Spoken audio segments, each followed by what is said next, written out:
Traveling across the country getting photos of urban wildlife has its challenges and its upsides. But it also has its mixed blessings, and key among those is this guy.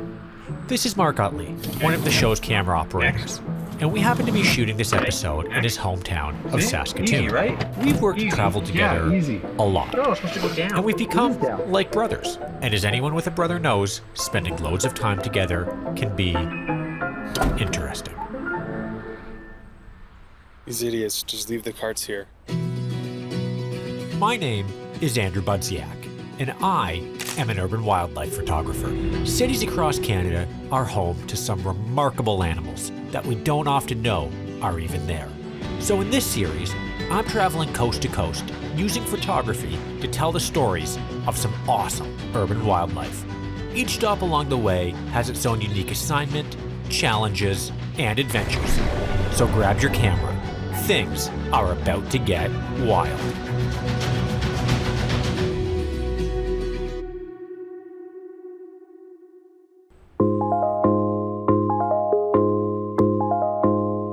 As much as I hate to admit it, I'm going to need Mark's help on this one. This city has a lot of water.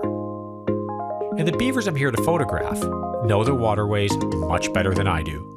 So I'm hoping Mark's local knowledge can at least point me in the right direction. What's this bridge town? What's the nickname, Mark?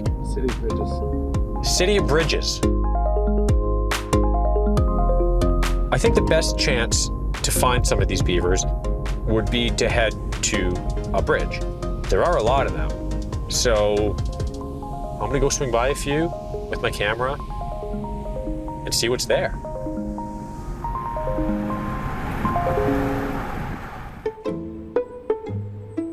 Here's the thing about urban wildlife. You might have been out for a run this morning and seen 3 beavers in your local creek. But when you actually go out specifically looking for beavers, that's a whole other story. Slipped on this thing, losing a lot of skin. When it's not a random sighting, finding wildlife is based on good research, timing, and a bit of luck. So that's why I'm here, down by a river, camera in hand, at sunset, eyes peeled for hungry beavers. We're on the wrong side.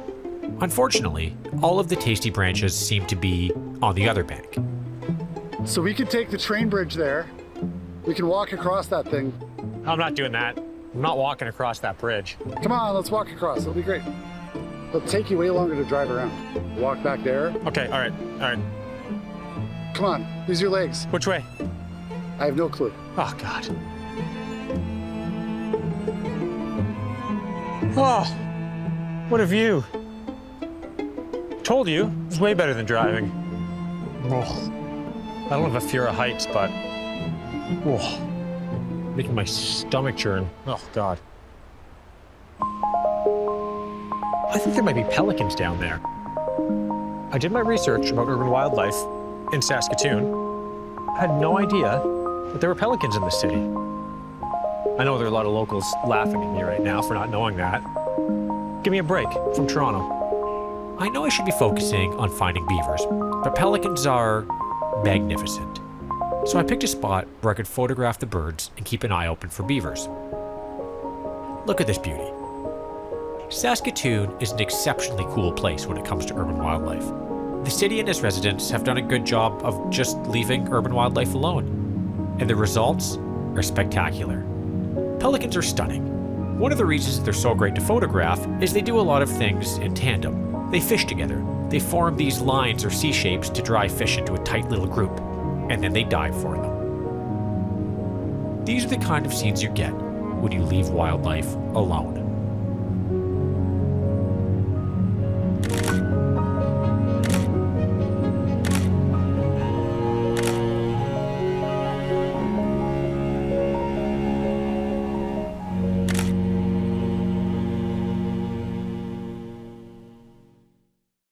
I had a blast with the pelicans, but unfortunately, no beavers showed up.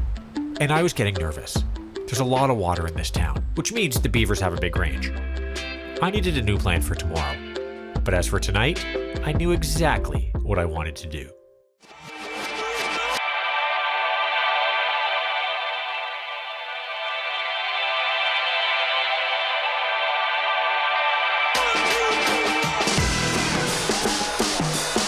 This is Crocodone, a wildly popular board game out here in the prairies. Flick a piece, hit an opponent's, and whoever has the most points at the end of the game wins. Mark taught me this game, and he takes it very seriously. How many times have I beat you? Like twice? Once or twice. Should this be Canada's national board game? I don't know if it's a whole Canadian thing, but I think it's a classic prairie game. You don't think it's good enough to like proselytize and... It's not a cult. Do you know anybody that like you don't like to play with because they get just like ridiculously competitive? I've got a couple uncles that are pretty ruthless the way they play. You play at a proper pace, and you're not too good. So I actually like playing you.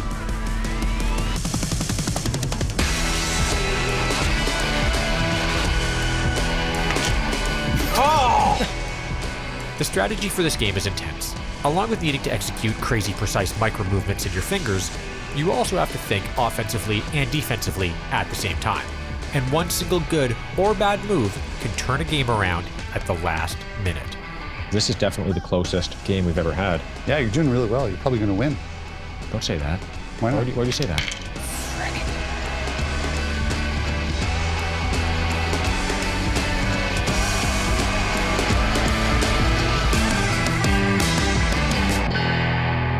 Did I just win? Yeah, you just won for the second time in your life. Second time Because on my it's life. Camera. We are doing every game on camera.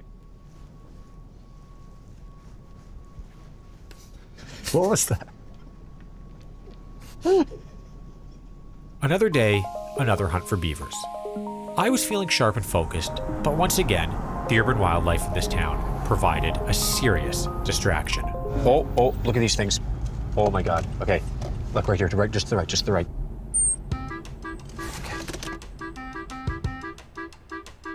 Unlike the Pelicans, I knew there were a lot of these little guys in Saskatoon, but I had no idea just how many there were. I have been looking for urban wildlife for exactly 5 minutes. And look at this. All they do, look at this, all they chirp, chirp, chirp, all day long. That's what they do, afraid of everything. Throwing shadows, me, I mean, I'm huge, they shouldn't be afraid of me. I'm not huge, but to them I'm huge. Oh, they're so cute. The official name of these critters is the Richardson's ground squirrel, but depending on where you live, they also go by dak rat, gopher, prairie dog, flat rat, Parker squirrel, and Allen. Regardless of what you call them, they are absolutely adorable.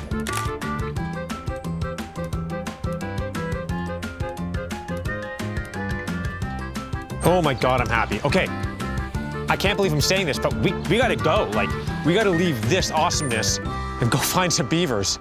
Let's go, let's go. Like I said earlier, there's a lot of water in this town, so I enlisted some additional local help. I heard about a guy who spends a lot of time with the beavers here. I'm addicted. I come here every night. It's like literally every night, probably. Ladies and gentlemen, Mike Digout. Or as he's known in these parts, the Beaver Guy. So Edgar's over in the corner there. Yeah. He's the second most regular person after me. He's probably here 25 days a month as opposed to 29. Wow. Of course, you can see their home is here. These two, they have 2 bank lodges. We call it their duplex. They have another pond down here. Mike knows these beavers well. He also knows the troublemakers around here. Oh, there's a duck in the pond there. Stupid duck. Oh, I hate that duck. There's a culvert here that goes under the sidewalk, and they have a little pond. They go back and forth there regularly. So if I set up and waited kind of for them to come out of the culvert. So you could set up from pretty much anywhere. There's a beaver coming through the culvert slowly. Doesn't look like he's in a hurry, but there's definitely one in there. Oh, there's a good shot. Andrew's been here less than a couple minutes, and he just had a beaver swim up and look at him from 2 feet away right in the eyes. And that, you know what, that happens all the time around here. It also seemed I was a little more welcome than the rest of the crew.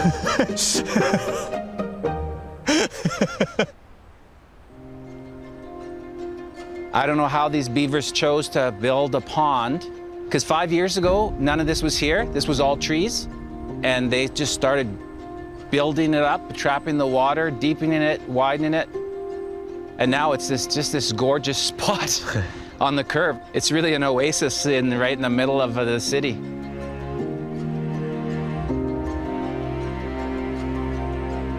depending on everything around, you get these different colors. And when the beavers swim around, we just get these magical, it looks almost surreal, like they're going through a Monet painting.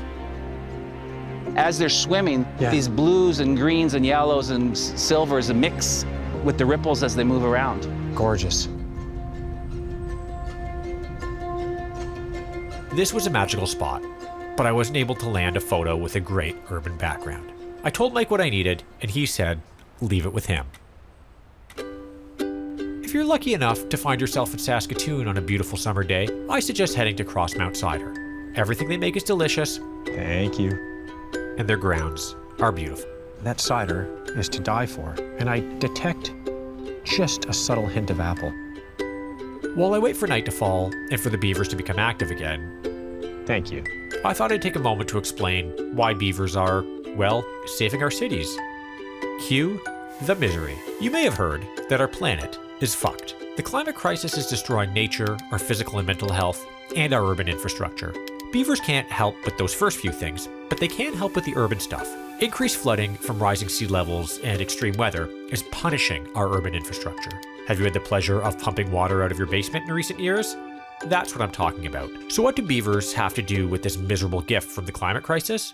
Well, very recently, we realized the wetlands beavers create and manage with their brilliant dams are an excellent way to deal with floodwaters. These rivers and ponds act like storage basins for excess water that would otherwise find its way into your basement. Unfortunately, a lot of cities still see beavers and their dams as problematic. Instead of using proven preventative measures like fencing, cities will trap and kill these aquatic engineers. As the climate crisis becomes harder and more expensive to fight, the beavers are creating a free and elegant tool.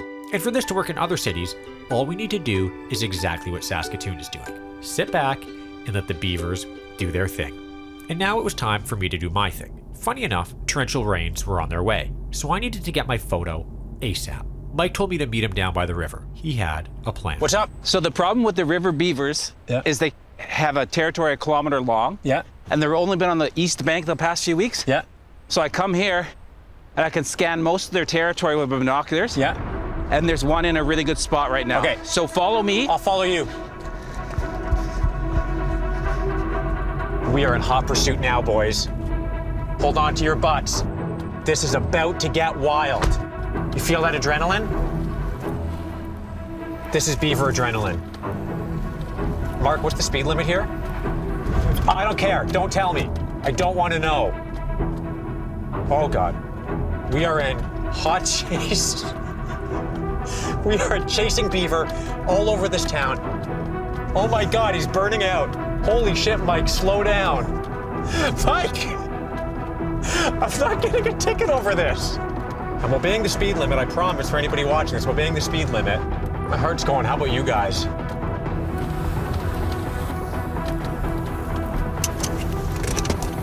It's go time.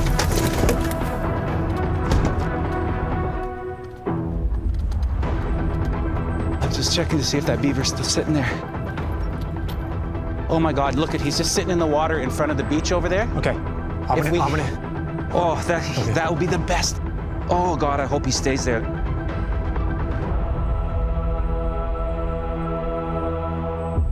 That was it. That was my moment. And I missed it. The beaver swam off into the giant river. But Mike had a hunch. So come back with me. There's a good spot, we might get a good shot.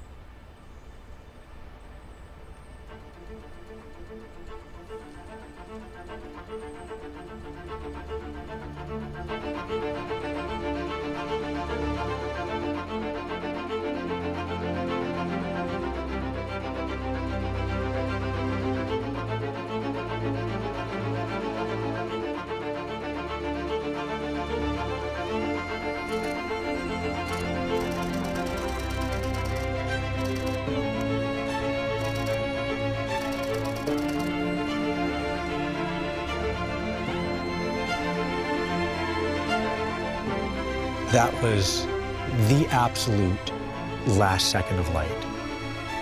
And I got it.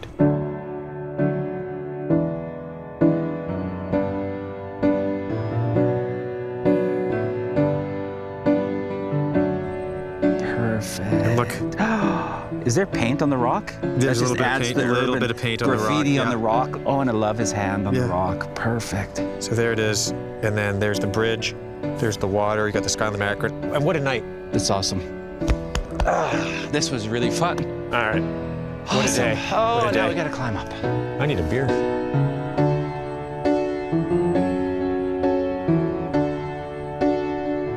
I'm so happy with that photo. I'm over the moon. And I think the only way to celebrate is another round of crokinole. What do you say, buddy? Bring it on. You're gonna lose. No, your luck ends now. You wanna put some money on this? Yeah. Mark, I see why you like it here so much. I don't know why you ever moved to Toronto.